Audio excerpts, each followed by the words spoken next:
Hello everyone, today I'm going to review the Sigma 30mm f1.4 for the Fujifilm system with the newest firmware update that improves the autofocus in video and photo, or does it? For those of you new to the channel, my name is Andrei Dima. I'm a travel photographer and video maker, and today I will review the Sigma 30mm f1.4. When the Sigma lenses came out for the first time on the Fujifilm system, I watched Gordon Lang's review of them and I was disappointed by the fact that the autofocus in video was kinda bad, because I was expecting them to be well better.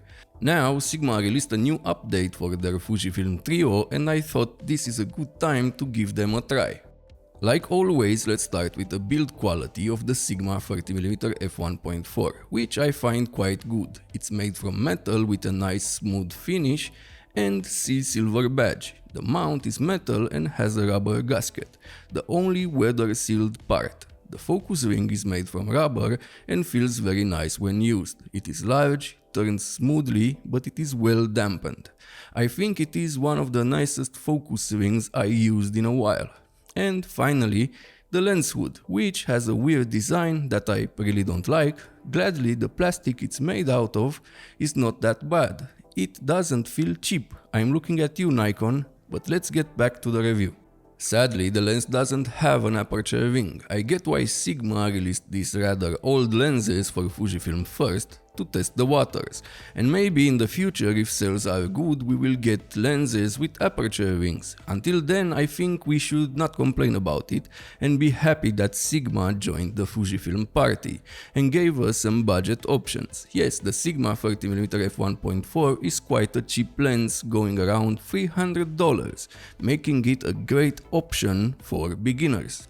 Now let's take a look at the image quality of this lens. From what I've seen while using the lens, it has good image quality, which you will see in the test chart later. But before we get to that, I wanted to share something I discovered and love about this lens.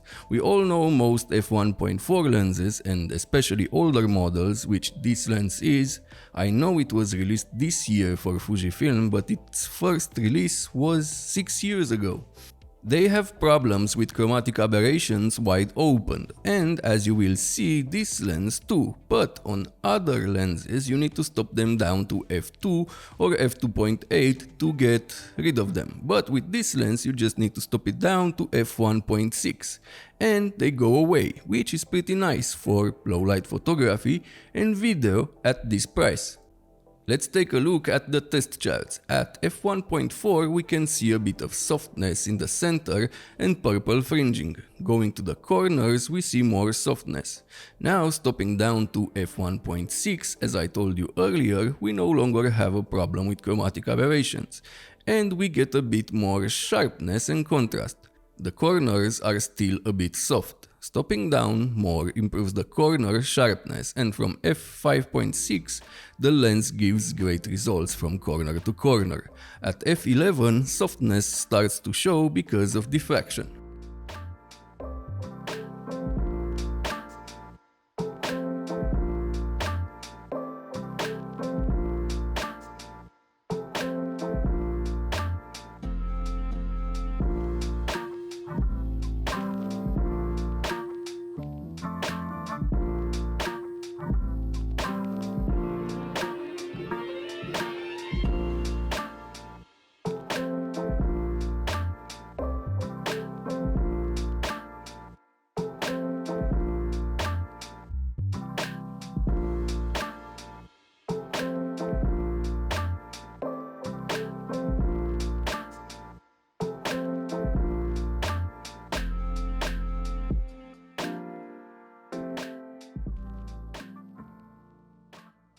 Before we get to the video autofocus with the new firmware, let's take a look at the minimum focus distance, performance and bokeh.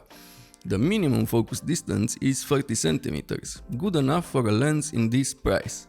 At f1.4 the image is soft, but stopping down to f2 improves the image quality. The bokeh of this lens for me looks nice, and the transition from in focus to out of focus is smooth. I like the shape of the bokeh balls, but this is a subjective matter. I would like to hear your opinion in the comments. Before we move on, please subscribe. This helps me grow the channel and make more lens and camera reviews.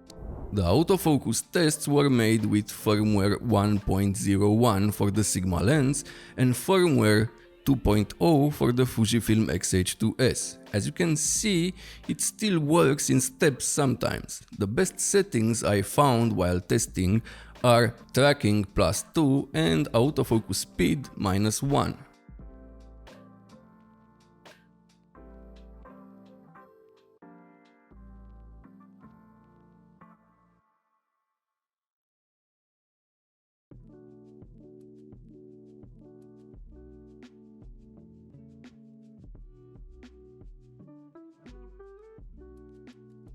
The focus breathing on this lens is not very well controlled, as you can see here.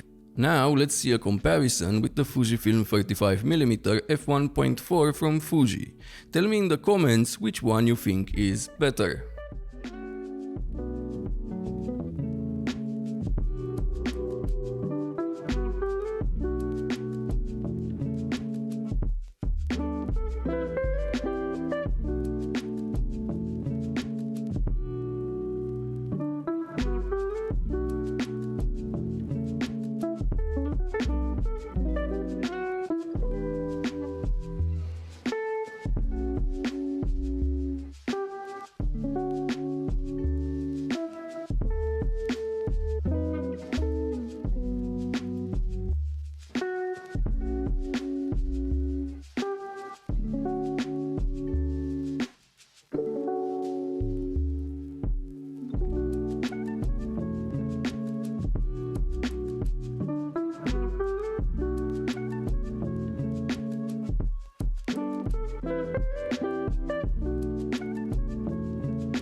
Overall, the Sigma 30mm f1.4 lens performs better with the new firmware update, but it is not perfect. Regarding the image quality, it is a nice performer. f1.4 gives decent results and stopping it down improves the image quality starting with f1.6. The photo autofocus is quick and accurate and the build quality is good, but I would have preferred the whole lens to be weather sealed. At this price, the Sigma 30mm f1.4 is an unbeatable option for beginners or people that have a low budget and want a bright lens for photography and video. While the video autofocus is just decent, this could still be used for video in some cases, like talking heads and B-roll shots. If this review was helpful, please subscribe. This helps me make more videos, and if you want to support me even more, use the links in the description and check out my presets pack. See you next time!